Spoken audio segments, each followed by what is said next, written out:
Përshëndetje të nderuar teleshikues, ja ku takuam sërish në këtë edicion informativ ku në vim juftoj që të ndiqni informacionet e përgatitura. Qindra qytetarë janë mbledhur në sheshin Skënderbej në Tiranë në kuadër të protestave kundër projektit në zonën e Zvërnecit. Protestuesit kanë marshuar më pas drejt kryeministrisë duke kërkuar anulimin e investimit dhe transparencë mbi procedurat. Tubimi është zhvilluar në thirrje për mbrojtjen e mjedisit dhe pronës publike. Policia ka monitoruar nga afër lëvizjet e protestuesve për të garantuar rendin publik. Në sheshin Skënderbej janë mbledhur qindra qytetarë në një protestë organizuar kundër projektit të zhvillimit të zonës së Zvërnecit, i cili ka ngjashur debat të gjerë publik në ditët e fundit. Pas grumbullimit në qendër të kryeqytetit, protestuesit kanë nisur marshimin me flamuj kombëtar, pankarta dhe thirrje kundër qeverisë. Kërkesa kryesore e protestuesve mbetet dorëheqja e kryeministrit Edi Rama dhe largimi i qeverisë. Protestuesit kanë theksuar se shqetësimi i tyre nuk lidhet vetëm me një investim të vetëm, por me mënyrën e menaxhimit të hapësirave publike dhe transparencës institucionale në dhënien e lejeve të zhvillimit. Sipas tyre, projekte të tilla duhet kalojnë përmes konsultimit të gjerë publik dhe të respektojnë standardet mjedisore. Pas fjalimeve të mbajtura para kryeministrisë, mijëra qytetarë nisën marshimin përgjat bulevardit Dëshmorët e Kombit dhe në rrugët kryesore të kryeqytetit. Për të 10-ën ditë radhazi, shqiptarët janë në shesh dhe kërkojnë ndërheqjen e kryeministrit Rama. Revolta qytetare është tashmë në nivele shpërthyese. Forcat e rendit kanë qenë pranishme përgjat gjithë itinerarit të protestës, duke monitoruar situatën dhe duke siguruar mbrojtjen e tubimit. Deri në këtë moment protesta ka vijuar pa incidente të raportuara, ndërsa qytetarët kanë vijuar marshimin në mënyrë paqësore drejt qendrës së institucioneve qeveritare në kryeqytet.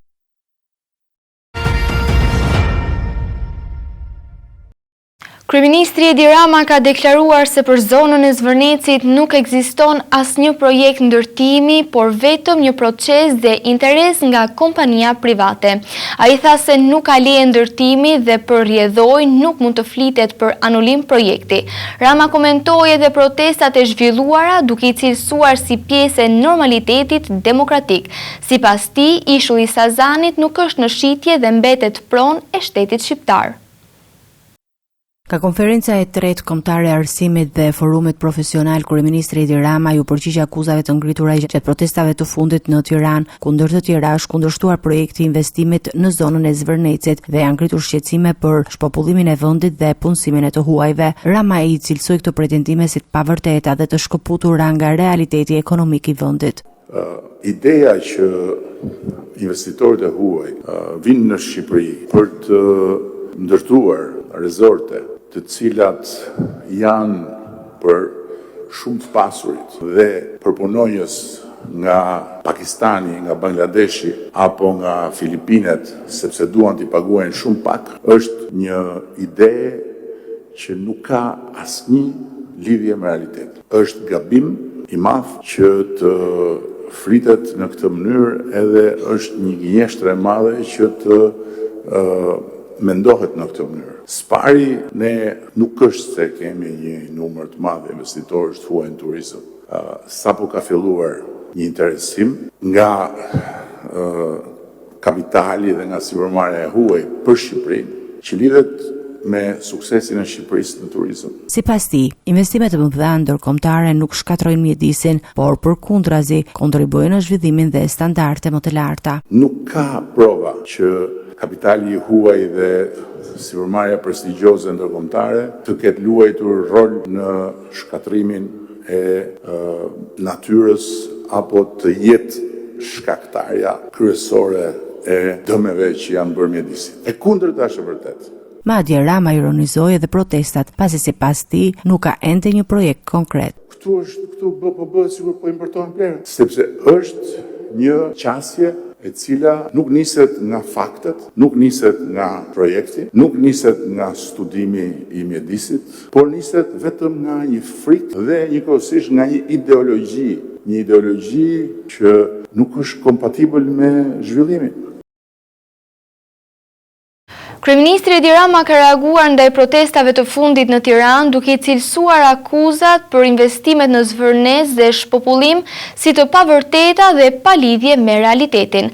Ai ka mbrojtur investimet e huaja në turizëm duke thënë se ato sjellin zhvillim dhe standarde më të larta ekonomike për vendin, kur Rama hodhi poshtë pretendimet se Shqipëria po kthehet në një vend me fuqi punëtore të huaj dhe se projektet turistike dëmtojnë mjedisin.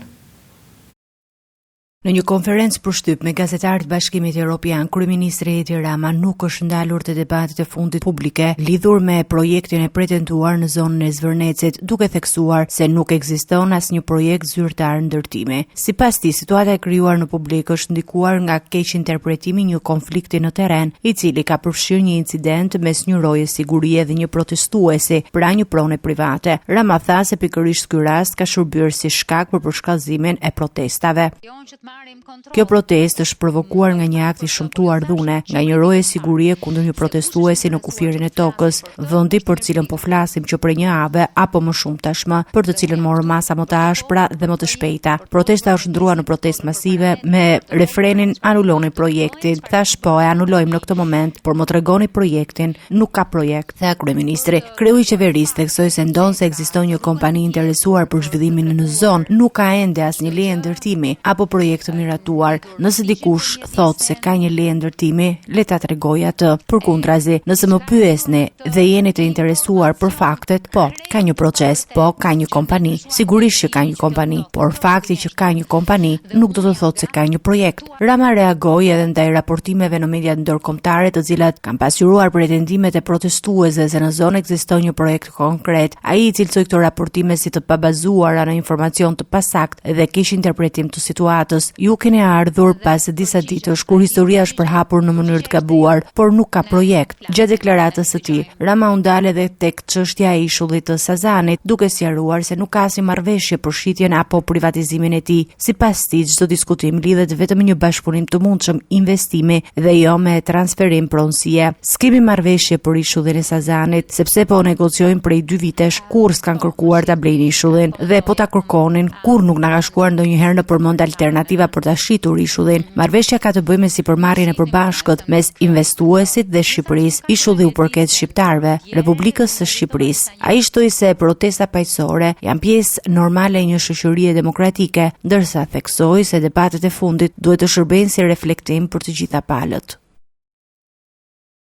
Kryetari i Partisë Demokratike, Sali Berisha, deklaroi nga Sarajeva se Shqipëria po përballet me një krizë të thellë politike, institucionale dhe shoqërore. Gjatë konferencës së European People's Party, ai paralajmëroi se situata mund të përshkallëzohet nëse nuk gjendet një zgjidhje paqësore. Berisha kërkoi krijimin e një qeverie kujdestare që sipas tij do të garantonte zgjedhje të lira dhe të ndershme. Nga Sarajeva, ku mori pjesë në konferencën e Partisë Popullore Evropiane, kreu i opozitës shqiptare Sali Berisha paraqiti para partnerëve evropian shqetësimet e tij për situatën politike në Shqipëri, duke e cilësuar atë si një krizë të thellë që kërkon zgjidhje të menjëhershme, duke u referuar protestave të zhvilluara në vend. Berisha tha se tensionet mund të përshkallëzohen nëse nuk adresohen kërkesat e qytetarëve dhe akuzoi kryeministrin për mungesë reflektimi ndaj situatës. Shqipëria ndodhet në sadhën e urgjencës, është vërtet një llom urgjence, po përballet me protesta që nuk janë parë më parë, edhe mënyra se si kryeministri po i trajton është shumë cinike, madje më shumë se cinike. Vendi ka nevojë për një zgjidhje paqësore dhe civile, duke shmangur një përplasje të mundshme që mund ta kthejë vendin shumë vite pas, ose në një regres të rënd. Lëvizja është e pandalshme, ju them këtë, nuk është vetëm një lëvizje partisime, por është e pandalshme. Sipas tij, rruga për dalje nga kriza kalon përmes krijimit një qeverie kujdestare e cila do të administronte procesin zgjedhor dhe do të garantonte standarde demokratike. Është me rëndësi themelore që kjo të merret seriozisht dhe të gjendet një zgjidhje paqësore me një qeveri kujdestare që të çojë vendin drejt zgjedhjeve të lira dhe të ndershme. Këto janë edhe kërkesat kryesore të tyre, përfshirë dhe dorëheqjen e kryeministrit, por më e rëndësishmja është zgjidhja e kësaj krize në mënyrë të qytetëruar dhe paqësore, duke shmangur çdo përplasje që mund të ndodhë. Gjatë fjalës së tij, Berisha ndaloi edhe tek projekti i zhvillimit në zonën e Zvërnecit duke kërkuar respektimin e standardeve mjedisorë europiane dhe legjislacionit që mbron habitatet natyrore. Në zonën e Zvërnecit duhet respektuar ligji, Natyra 2000 dhe direktivat e Bashkimit Evropian dhe habitatet për shpendët. Kur shkel gjithçka si sultan, si një sultan i promovuar, kryedemokrati ngriti gjithashtu shqetësime për funksionimin e shtetit të së drejtës në Shqipëri, duke argumentuar se korrupsioni dhe trafiku i drogës mbeten sfida serioze për vendin. Sipas Berishës, këto probleme përbëjnë pengesa të rëndësishme dhe për avancimin e procesit të integrimit të Shqipërisë në Bashkimin Evropian.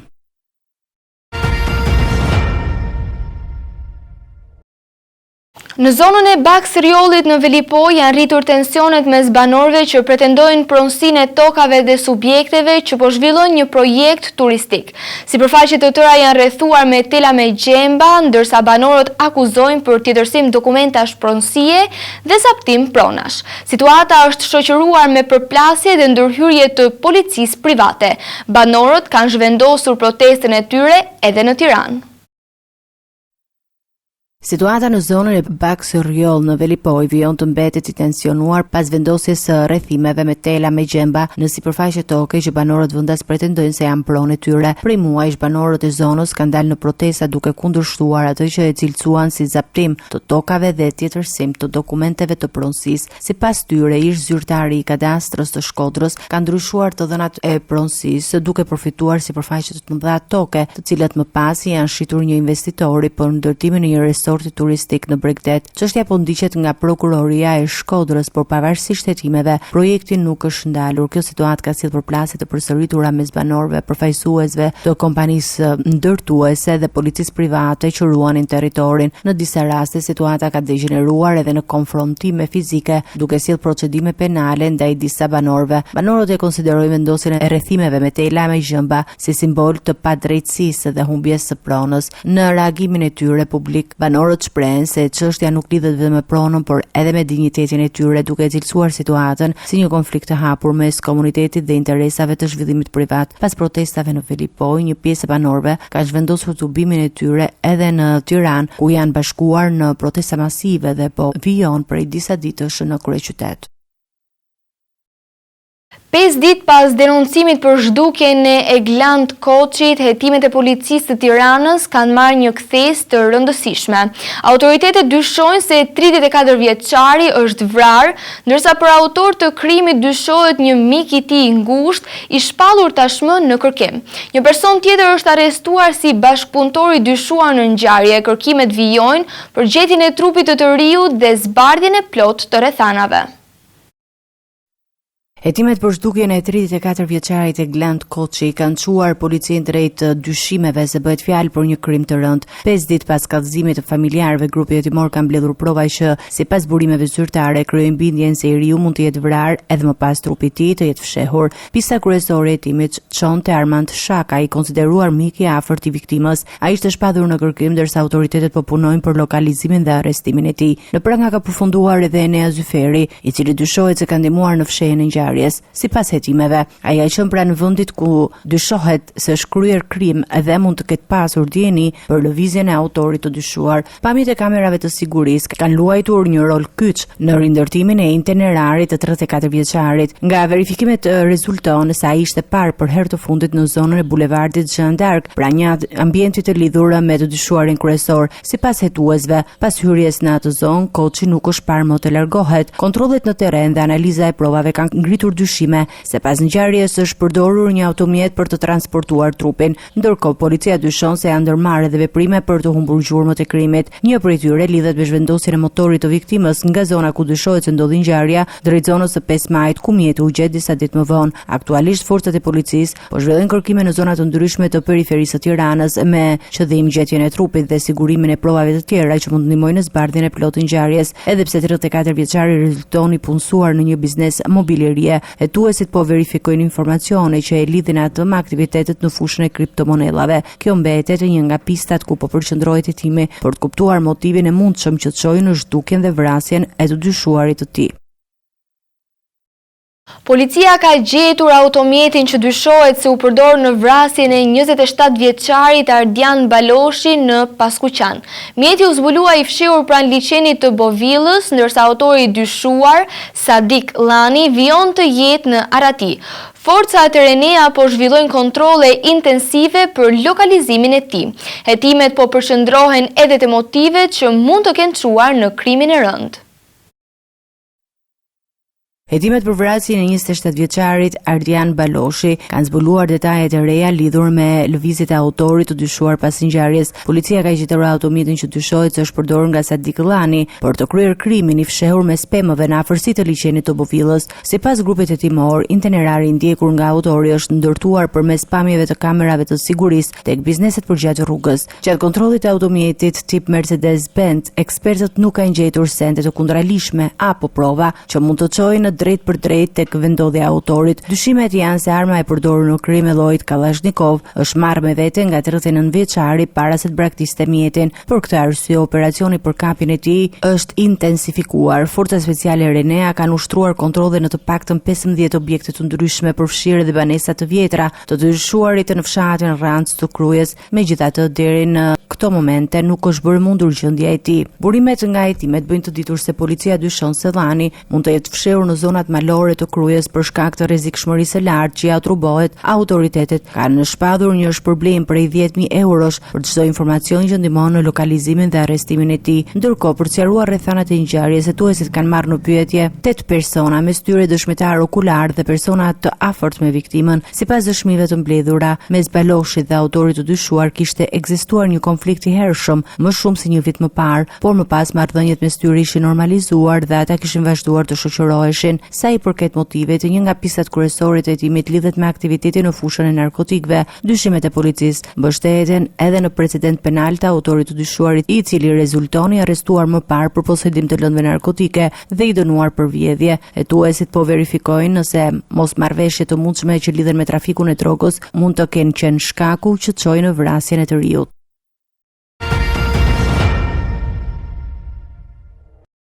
Policia e Vlorës ka finalizuar një operacion në fshatin Vranisht duke arrestuar në flagrancë 6 persona të dyshuar si pjesëtar të një grupi kriminal që vepronte në Vlorë dhe Fier. Gjatë aksionit janë sekuestruar armë zjarri, municion, celular, para dhe automjete, përfshirë edhe një mjet të blinduar. Mes të arrestuarve ndodhet edhe një person i shpallur në kërkim ndërkombëtar nga Italia, i dënuar për trafik droge.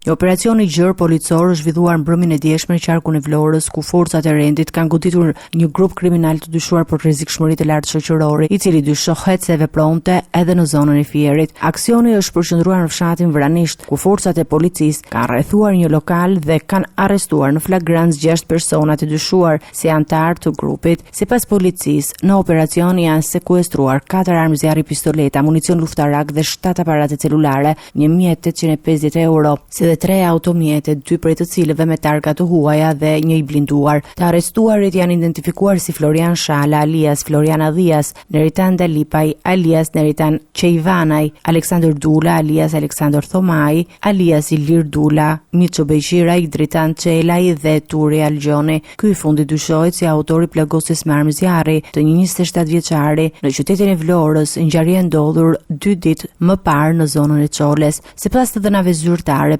55 vjeçari Algjoni akuzohet për plagosjen e Kevi Lazajt, ndërsa hetimet po vijojnë për të zbardhur plotësisht rrethanat e ngjarjes dhe për të përcaktuar rolin e secilit prej të arrestuarve në këtë aktivitet kriminal. Ndërkohë, një nga të ndaluarit, Ilir Dula, rezulton i shpadhur në kërkim ndërkombëtar nga autoritetet italiane. Sipas vendimit të gjykatës së apelit në Lecce, ai është dënuar në vitin 2024 me 6 vite e 8 muaj burg për trafik droge dhe pjesëmarrje në organizatë kriminale. Policia bën me dije se aksioni është pjesë e operacionit më të gjerë për goditjen e grupeve kriminale aktive në jug të vendit, ndërsa materialet hetimore janë referuar prokurisë për veprimet më të ishme ligjore.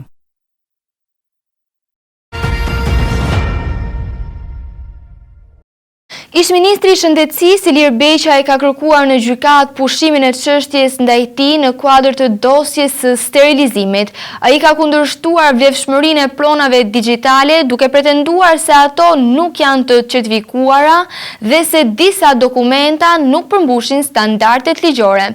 Beqaj ka mohuar akuzat për vjedhje dhe ka theksuar se nuk ka pasur përfshirje në veprime të paligjshme. Gjatë paraqitjes së kërkesave paraprake, ish-ministri i Shëndetësisë Ilir Beqaj është paraqitur në seancën gjyqësore ku ka kërkuar pushimin e akuzave ndaj tij në kuadër të hetimeve për çështjen e njohur si dosja e sterilizimit. Gjatë paraqitjes së kërkesave paraprake, Beqaj ka kundërshtuar vlefshmërinë e një sër provash të përdorura nga prokuroria e posaçme kundër korrupsionit dhe krimit të organizuar duke përfshirë komunikime elektronike, email dhe materiale digjitale. Sipas tij, këto prova nuk mund të pranohen në gjykim pasi siç pretendon ai, laboratori i përdorur për verifikimin e tyre nuk është i akredituar. 3 herë avokati im ka pyetur nëse laboratori është i akredituar, SPAK nuk ka dhënë përgjigje. Provat digjitale duhet përjashtohen, shprehur Beqaj në sallën e gjyqit. Ai ka kërkuar gjithashtu përjashtimin e një dokumenti të referuar si aneksi 5, duke pretenduar se nuk përmbush kriteret formale të një prove ligjore, pasi sipas tij mungojnë forma dhe vula. Beqaj ka hidhur poshtë akuzat për përfshirje në korrupsion duke deklaruar se nuk ka kryer vjedhje dhe se nuk ka firmosur apo miratuar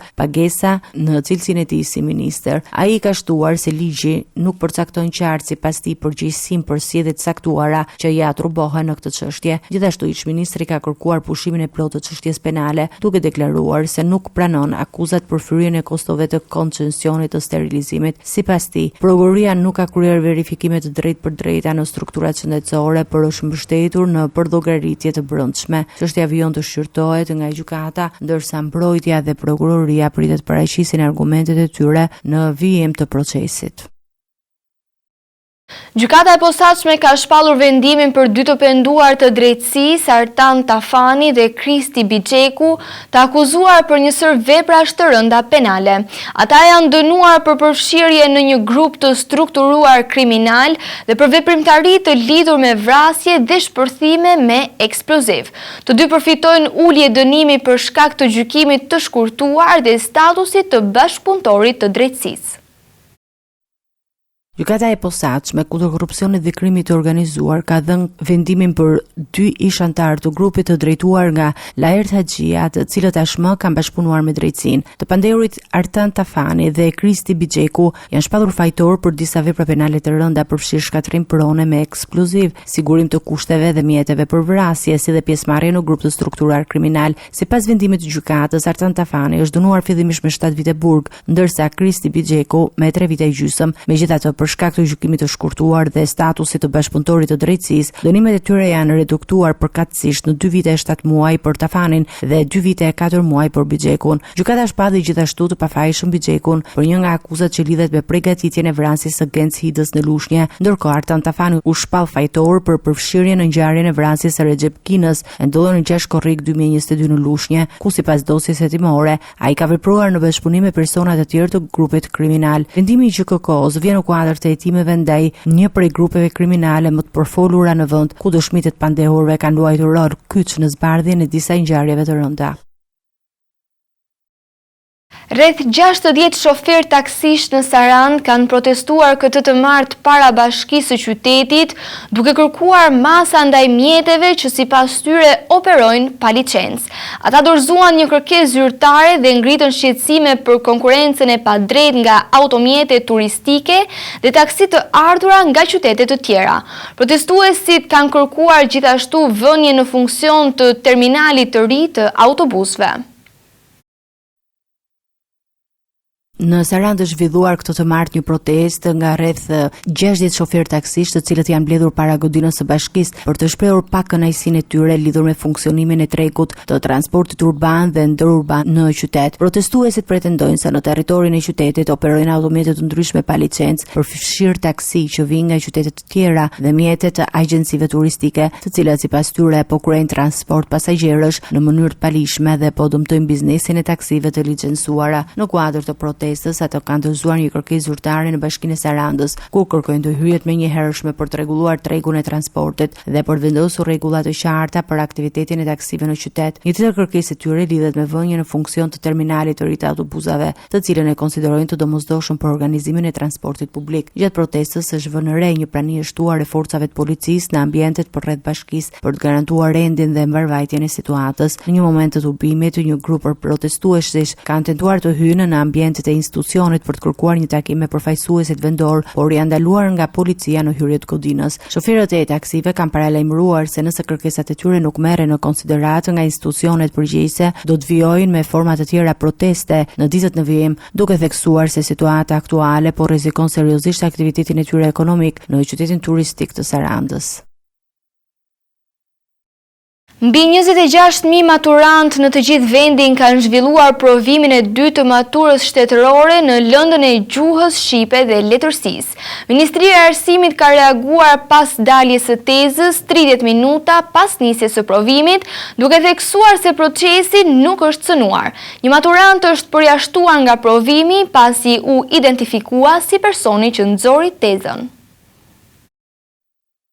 Mbi 26.000 maturantë në të gjithë Shqipërinë kanë zhvilluar provimin e dytë maturës shtetërore të lëndës së gjuhës dhe letërsisë, një nga provimet kyçe të procesit të përfundimit të shkollës së mesme. Gjatë zhvillimit të testimit është raportuar dalja e tezës për rreth 30 minuta pas nisjes së provimit, një ngjarje që ka ngjallur reagime, por sipas Ministrisë së Arsimit nuk ka ndikuar në integritetin e procesit. Autoritetet kanë bërë të ditur se manduranti përgjegjës për publikimin e tezës është identifikuar dhe është përjashtuar menjëherë nga provimi. Në reagimin zyrtar, Ministria e Arsimit ka theksuar se masat e sigurisë në provim mbeten të forta dhe se rasti i evidentuar është trajtuar menjëherë pas rregullave në fuqi. Pas përfundimit të testimit, një pjesë e maturantëve ka vlerësuar tezën si të nivelit mesatar, ndërsa pjesa letrare e analizave ishte vepra Prometeu i mbërthyer i Eskilit, i cili është pritur pozitivisht nga nxënësit. Pas të dhënave nga shkolla, shumica e maturantëve tashmë ka një ide të qartë për degën universitare që do të ndjekin, ndërsa një pjesë e vogël ende mbetet në proces zgjedhjeje. Maturantët pritet të përballen me dy provime të fundit maturës shtetërore, matematikën në 16 qershor dhe lëndët me zgjedhje në 23 qershor, duke përmbyllur kështu ciklin e provimeve të këtij viti.